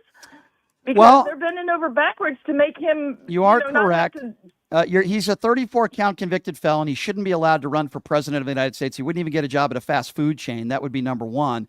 And you know, in my personal opinion, when speaking about John McCain back in 2015, I believe, when he said, "I don't respect him because he was captured," that should have been right then and there. That should have been the end of his run for office. But you know, listen, there's some people out there, like some of the inbreds. And the military loves him. Yeah, well, not all the military. The military no, but there's well, quite a few, listen. Because I stood in line in a bank next to a man that had a Vietnam vet hat on, and I said, "Thank you for your service." And he said, "Well, I hope you're voting for Trump." And I said, "I hope you're not." Yeah, well, you know what? Here's what I will say. The people that know Trump the best, 5-star generals that have worked with Donald Trump, not only they're not endorsing him, but they called him a disgrace. So I appreciate you. Anybody that worked for him endorsing him? No. Not many. And you couldn't name me one person that worked in the Biden administration that's not supporting Kamala Harris. So that goes to show you.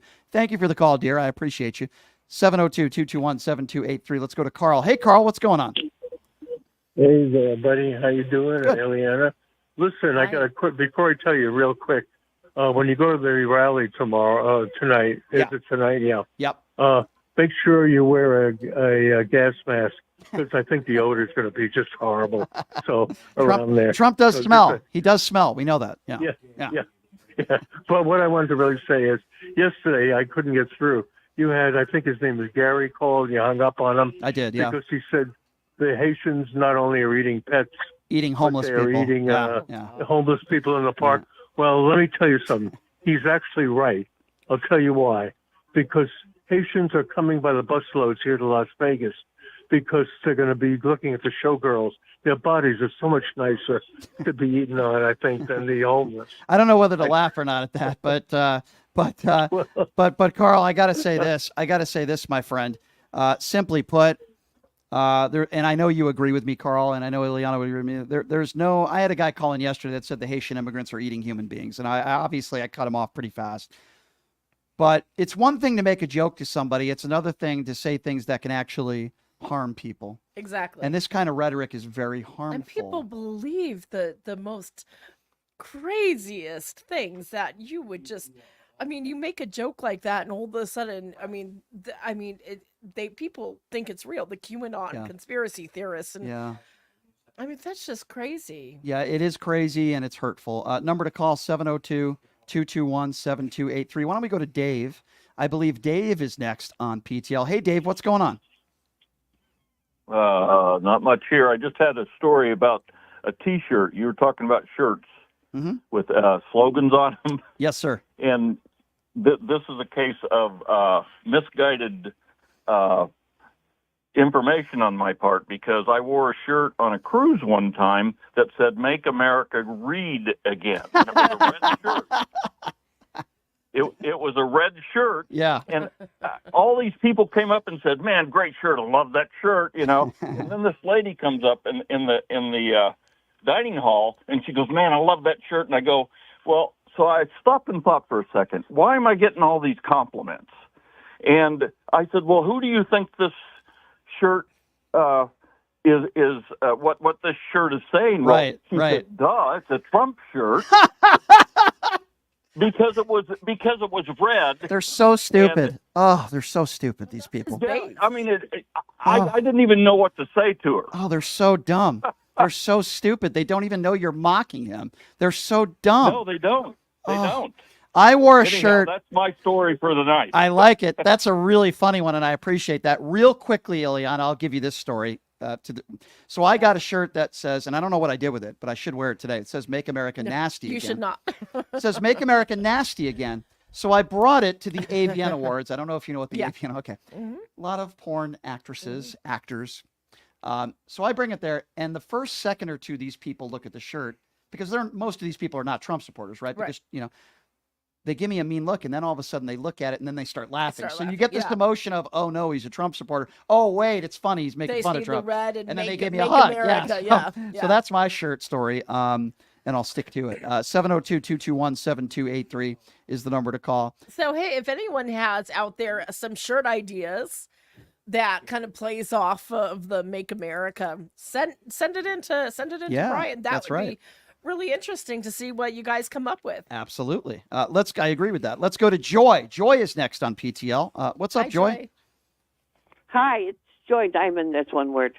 Gotcha. I grew up in California, and about the immigrants, if it were not the immigrants working in California my whole life, they made California the fifth greatest economy, hardworking, beautiful people.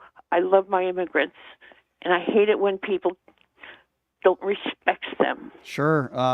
Listen, Donald Trump's entire life, he's never respected anybody.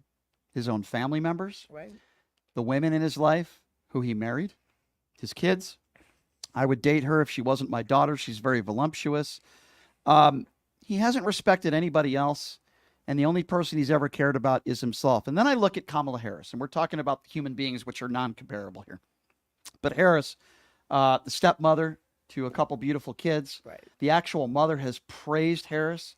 They are a close-knit family. They are good human beings. And Harris, I can tell to an extent that Harris is trying to separate herself a little bit from Joe Biden with some of her views. Right. But she's done it in an extremely respectful way. Exactly. And it's what you're supposed to do. And she's doing it. Look at Donald Trump and the way he's treated Mike Pence, who, by the way, has no backbone. Look at the things he says about the 5-star generals that have worked for him, the names he has called them, anybody that doesn't support him. They're nothing but bad people to him, right?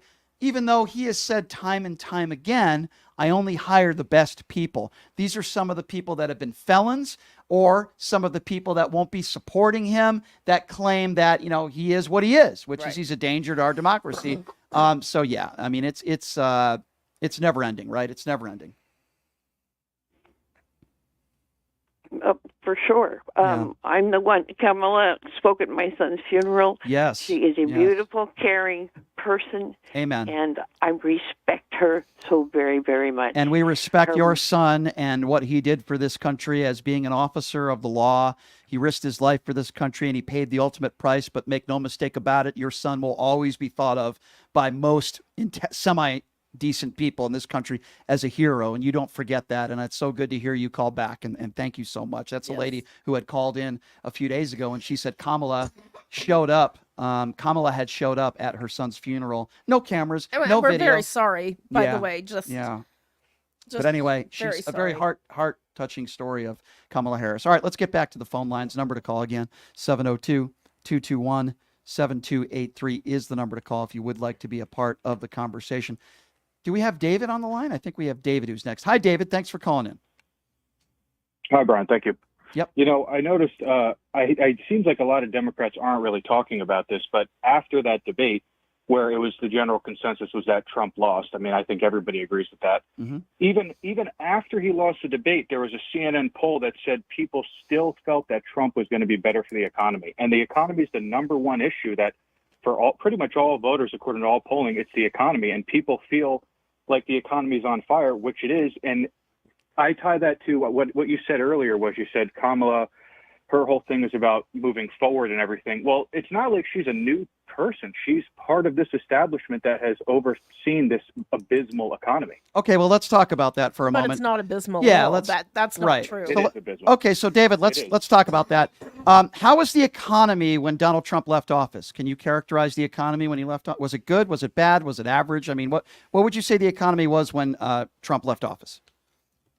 It was, I would say, it was pretty much ravaged by COVID. So it was okay. So I didn't. Terrible. But hold on. With all due respect, David, I didn't ask you the cause. Yeah. I just asked you how was it. The cause is relevant. You can't ignore the cause is relevant. So so let's go with that for a moment. Let's say it was all because of COVID. Yeah. Okay, let's go with that for argument's sake. I didn't say it was all because. Okay, of COVID, no. But for argument, the economy was good prior to COVID. Okay, but that's and then okay. It really, I mean, Well, so unemployment numbers are lower now than they were before COVID when Trump was in office. But that's beside the point. Would you say Donald Trump handled COVID well? What would you do? Give him a grade? Do you think he handled it well? No, and I'll say this. Okay, so hold on. I'll let you finish. Okay, that's reasonable. I'm sorry to interrupt, and I appreciate your honesty, and I promise you I will let you finish. But listen to where I'm going with this. You're making the case, which is probably true, that a big part of why the economy was bad when Trump left office was because of COVID. I think most reasonable people would agree with you. Yes, but you're also admitting that he handled it poorly.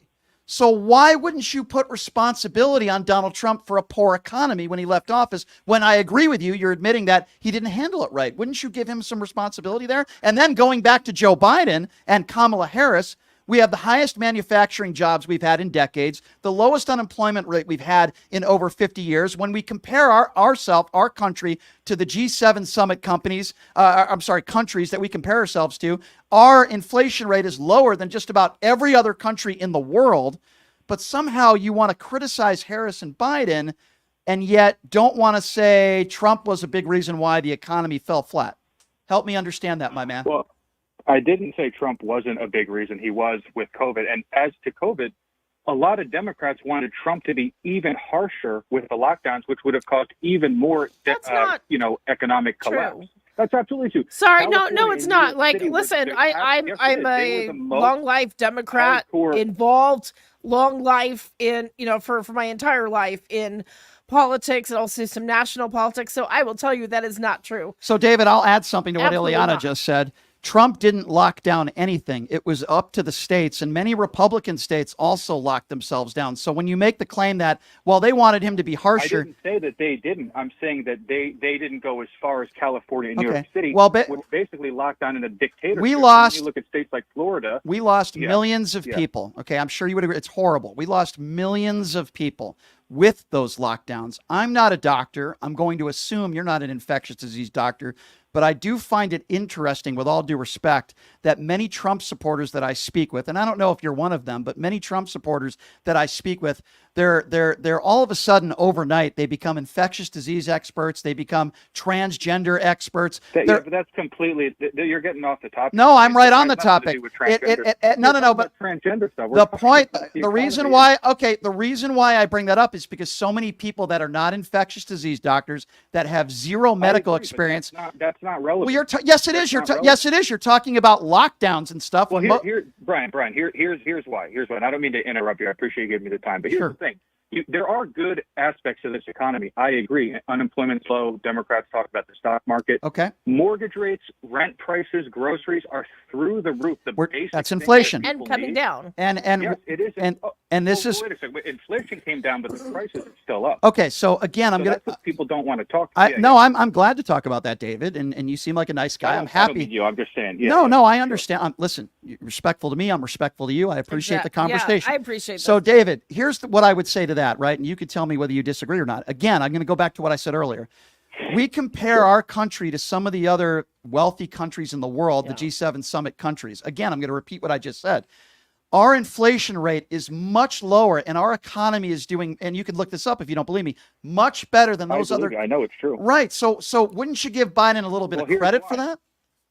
Look, he deserves credit for some things. I do agree. I'm not totally throwing him under the bus. Okay. What I'm saying is I'm tying it all back to this economy is not doing well. Kamala's acting like she's going to move it forward. And here's the one point I really wanted to make was that when Kamala was asked during the debate, are we better off now than we were 4 years ago? If we were better, she would have given a resounding yes, but she refused to answer the question. Well, we are. Because if she said yes, people know. Well, if she said yes, people would know she's being untruthful. And if she said no, people would say, well, you're in charge, so why didn't you do anything? And if we are doing better, why didn't she just say that? All right, so I'm going to ask you. I'm going to ask you a question because She's also vice president, not president. Right. So if she's the vice president. Part of the White House. Okay. Well, name me one thing Mike Pence did in 4 years. Go ahead. Go.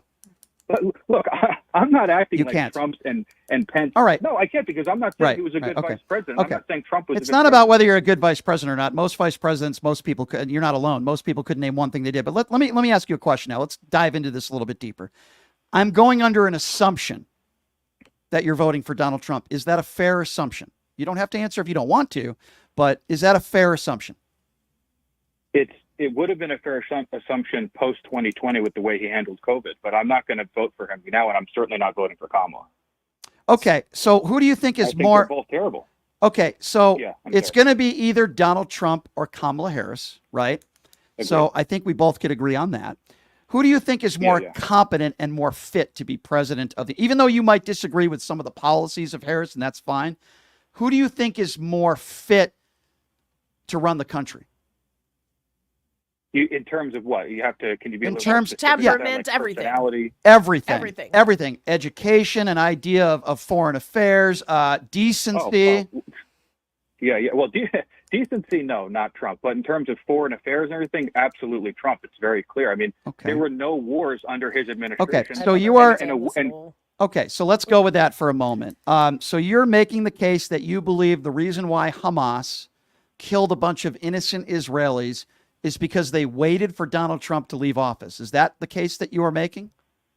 No, I didn't make that. Okay, so let's put that war aside because you're blaming Joe Biden for the wars. Ukraine. Okay, so now, you said wars, not war. So you're making the case that you believe that the reason why Vladimir Putin invaded the Ukraine, and by the way, when we're talking about foreign affairs, Donald Trump is the guy that wouldn't even admit on a debate stage that he wants Ukraine to win the war. And that's the guy that you think is better when it comes to foreign affairs? The guy who writes love letters to Kim Jong-un? The guy who has never said one negative thing about Vladimir Putin? In fact, on a world stage, when he was standing right next to Vladimir Putin, he took his word over our own CIA and FBI. He won't even say whether he wants Ukraine to win.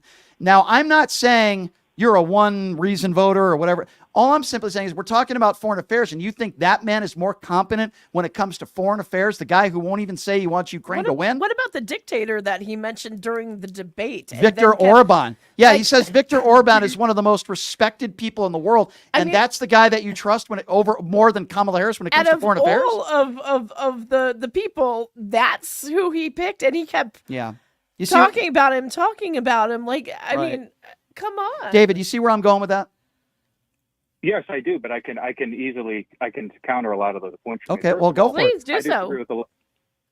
Well, here's the thing. If you have to negotiate with a world leader, being Putin, who's a very powerful world leader, whether he should or, he's a terrible guy, but regardless, he's a powerful person. Yep. It's not really that smart to go start berating him. Do you think it's smart? Okay, well, let's go with that. Do you think it's smart would you agree with that? Well, there's a level of negotiation, but do you think it's smart to negotiate with the Taliban and invite them to Camp David? Would you call that a smart negotiation?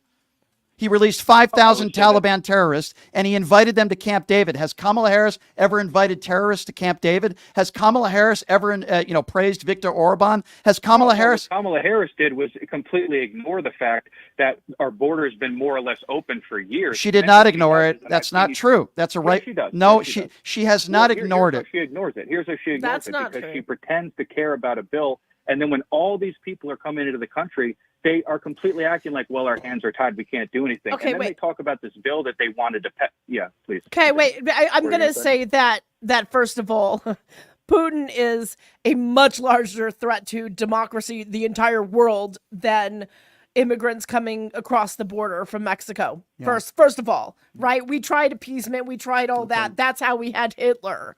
Yeah. That led to 6 million of us wiped off the face of the world. So Ileana, please, I agree, let's not and start that's this bullshit. Yeah, Ileana, that's a really good point you made. But David, I'll counter that. You talked about the border bill. Okay.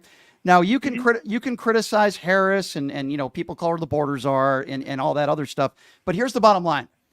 Langford was the head Republican that was in charge of helping to work with Democrats to put this border bill together. Donald Trump called Langford one of the toughest Republicans, his words, in the country when it comes to border security. Langford and other MAGA Republicans sat at the table. They put this bill together. The only reason why Donald Trump didn't want this bill to pass was not because he didn't think it was a good bill or a decent bill. It's because he didn't want Joe Biden to look good. So if Republicans want to complain about the border, which has, by the way, been an issue. You're right about that. Okay, so I'm You're glad right that he did it for himself.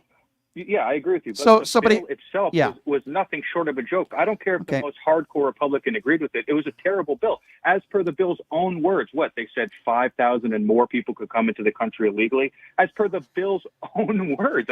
Okay, well, the border. Do you know how much that our economy? Have you read anything about legitimate economists who say that we need immigration?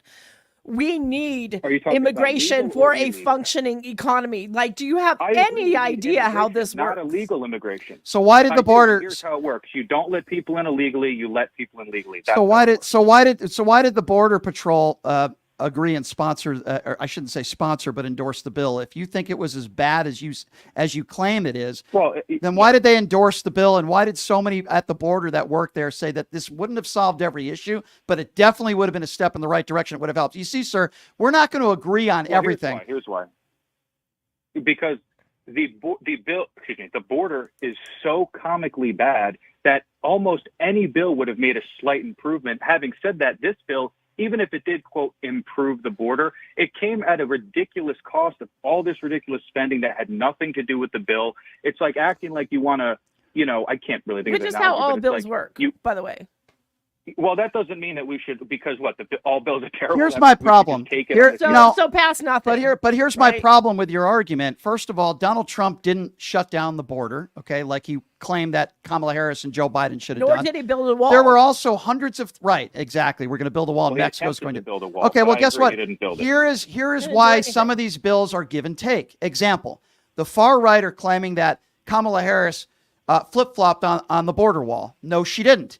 In this border bill, she was willing to work with Republicans to allocate more money to build more of the wall in return for other things. That's how Republicans and Democrats work together. And by the way, I give them credit because they did. Yeah. But then Donald Trump took his Why would she want to build? Yeah. I was just going to say, Donald Trump took his little MAGA fingers and he called up these Republican senators and told Mike Johnson not to sign the bill unless it's perfect. Now, we agree fundamentally, right? We agree fundamentally that Trump did that for himself. Now, we also agree, I will also give you and agree that the Biden administration has not been great on the border, okay? Neither was the Trump administration, the George W. Bush administration, the Obama. Any administration. This has been a problem, right? Pretty much every administration. So it is a crisis. It is a crisis, and I openly admit that. But I will also say that more people in this country illegally today are those that overstay their visas than those that cross the border. And here's another problem I have, David, and I think we're going to agree on this. I think. You know, my sister passed away a few years ago from a drug overdose, and I think of her every day. One thing mentioned that. Yeah, and one thing my family would never do, neither would I, is blame Joe Biden. Here's what I will say to that. Hundreds of thousands of people died of drug overdoses under the Trump administration. There were people that were murdered by undocumented immigrants under the Trump administration, but you never heard their names. I've mentioned some of those names on the show.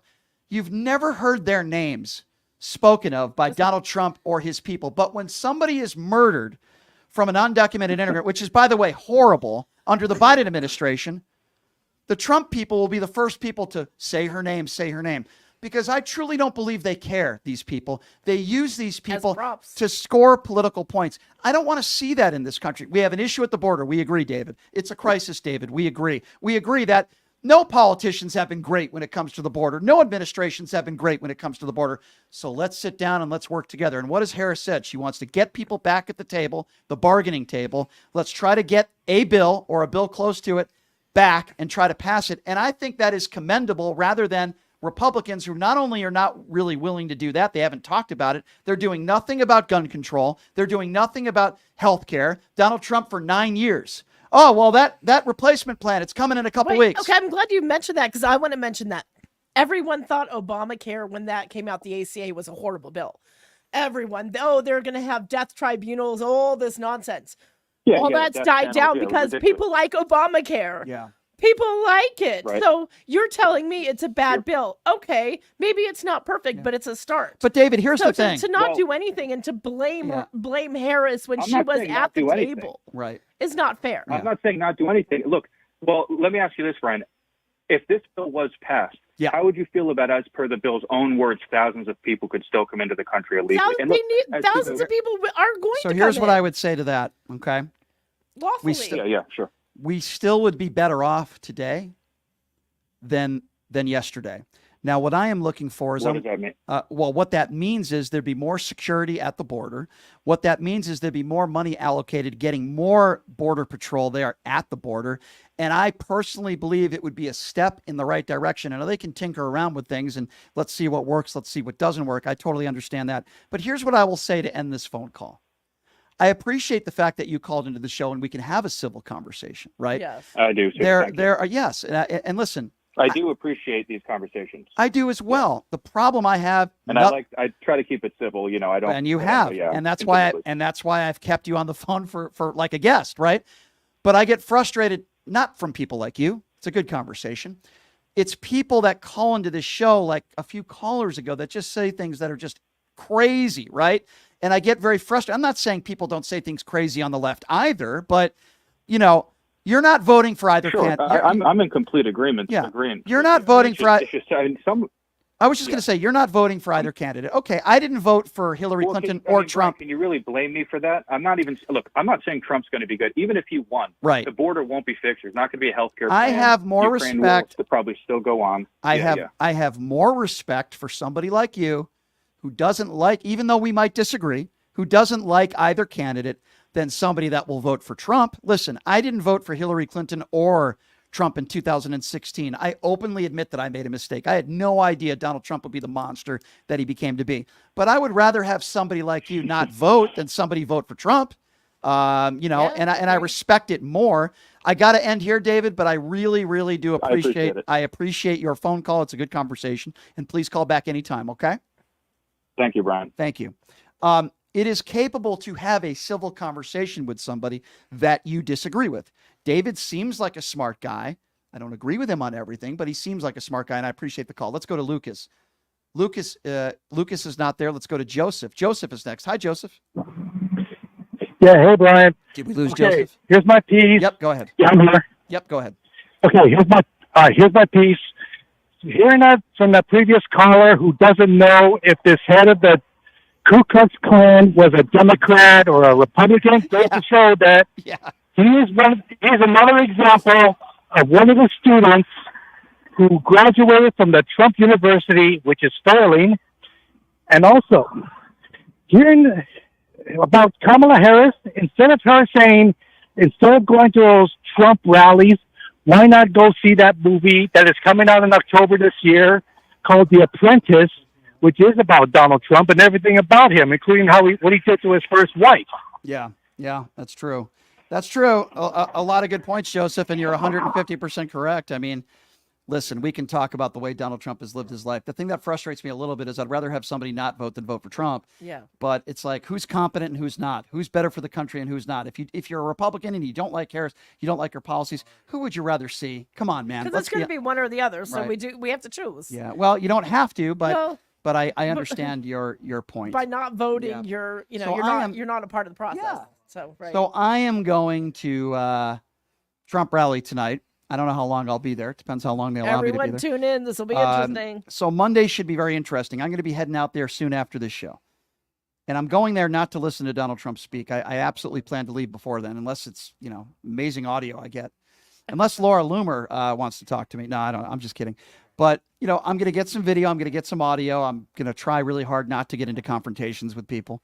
But whatever audio and video that I get, I will be airing that on Monday. Guess who we have on Monday joining the show?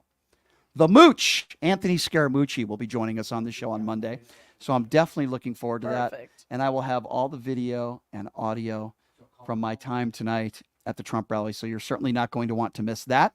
And Ileana, as I remind everybody as well, no, I'm not going to go live tonight. I will not be doing that. I'm not going live tonight, but I will be taking video and we'll be playing it on the show Monday for those of you that are asking on social media. I get people every day that call into the show that say they just found the show. They love it. Humbles me, and I appreciate all of you. So you know what I'm going to say next, Ileana? What can people do to help us? What can people do to help the show? Well, we are an independently owned show. So we rely on good people like yourselves. Check out the website. That's the first thing you do. We're very proud of our website. Era and Jay have done a great job putting it together. It's pushingthelimits.live. And I wouldn't have met them without Ileana. I'm very thankful to Ileana as well. It's pushingthelimits.live. So check out the website, pushingthelimits.live. Sign up for the free newsletter. Look around. We're very proud of it. You can buy merchandise on there. We've got shirts, we've got hats, we've got mugs, we've got all sorts of different cool stuff up there that you can. I don't sell Bibles. Sorry for some of my Trump friends out there. But if you don't want to buy merchandise, that's okay too. There's a donate button in front. I promise you, not $1 from any of the donations will be used for voter integrity. I promise you, I will not be putting anything towards voter integrity or the 2020 election. Doesn't matter whether it's $5, $10, $20. Whatever you can afford, we appreciate it. It all goes to support the show, support airtime, and and all the things that goes with production. Support security for me at Trump rallies. Yes, of course. Definitely need that. Check it out, pushingthelimits.live. We appreciate all of you. Ileana, thank you so much for being here. It's always a pleasure. Thank you. I hope you're okay. You've had a cough today. I hope you're all right. Yeah, the smoke coming in from California. Allergies, man. It's the MAGAs that are coming into town. That's what it is. You're allergic to MAGA. We're killing the planet. So half of it's on fire, half of California is on fire, and we get in Vegas. We're a valley, so we get all the smoke. So well, I hope you feel better. Thank you so much for your help and coming in. We appreciate you, and we will see all of you Monday. Wish me luck. I'll be at the Trump rally tonight. I will be posting stuff to my YouTube page at PTL Radio Show. At PTL Radio Show tonight, I will be posting some videos from my interactions at the Trump rally tonight. I can't wait to see this. I will. I'm gonna stay tuned to that. It'll be fun. Have a great weekend, everybody. We'll see you on Monday. Thank you. Hey, everybody, are you struggling to find a pizza place that reminds you of Brooklyn? That true blue New York style pie? Well, worry no more. Stallone's Italian Eatery